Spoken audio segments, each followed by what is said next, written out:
2 hours, that's not a typo, not a metaphor, not 2 hours of fighting spread across a long day, just 2 hours, and an entire medieval kingdom was basically finished.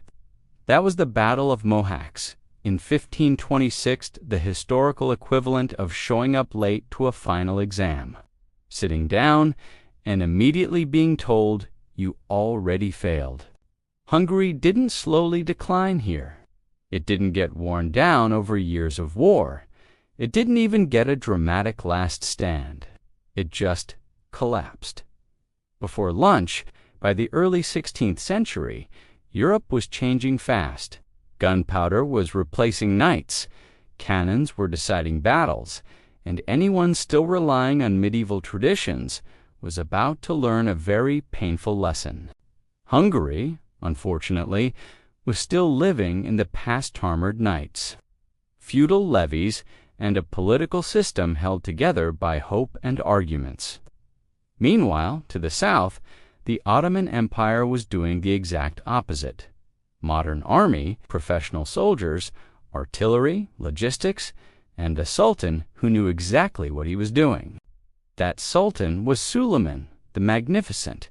And yes, history really did give him that nickname for a reason. This guy wasn't just conquering territory, he was running an empire like a well-oiled machine. Bureaucracy, supply lines, discipline, and enough cannons to make medieval castles rethink their life choices. Hungary, on the other hand, was led by King Louis II. He was young, inexperienced, and stuck ruling a divided kingdom where the nobility spent more time fighting each other than preparing for the biggest threat in Europe.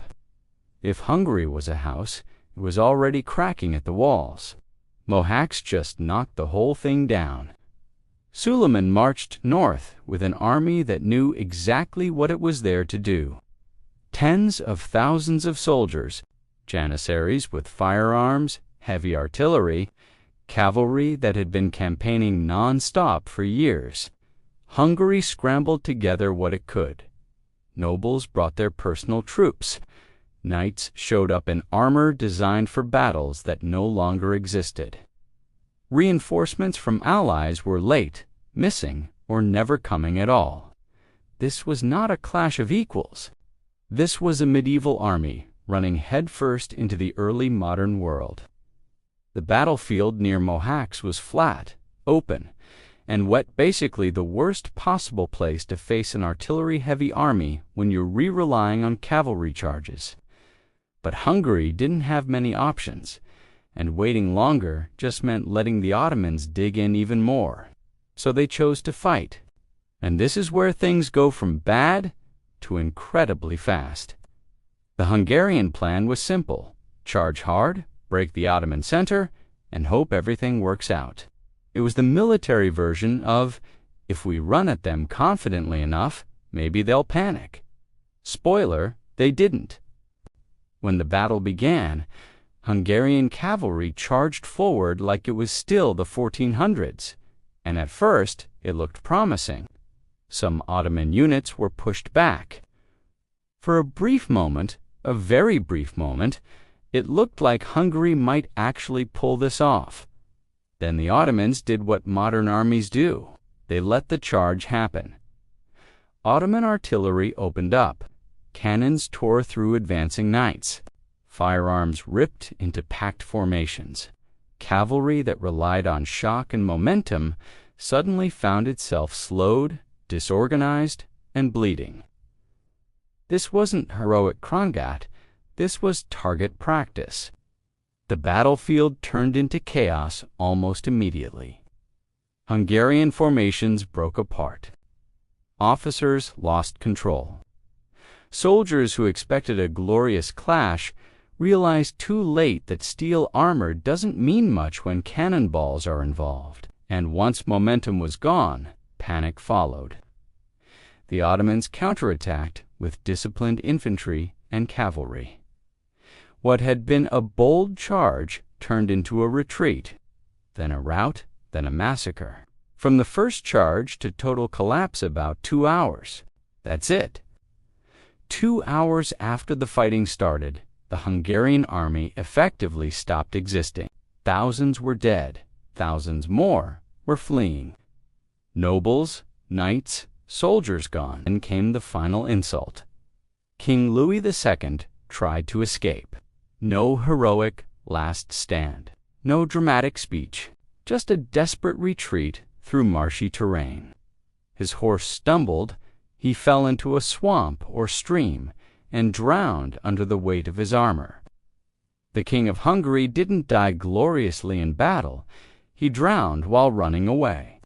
History can be cruel like that. By sunset, Hungary had lost its army, its king, and its future. The Ottomans didn't just win a battle, they broke the backbone of the kingdom in a single afternoon. Hungary was soon divided between Ottoman-controlled territory, Habsburg rule, and semi-independent remnants that never truly recovered. Mohács became a national trauma. Even today, in Hungarian culture, saying more was lost at Mohács is basically shorthand for this is as bad as it gets, and the speed of it all is what makes it so shocking. Empires usually fall slowly. Hungary fell between breakfast and dinner. For the Ottomans, Mohács opened the door to Central Europe. Vienna wasn't taken that day, but the message was clear.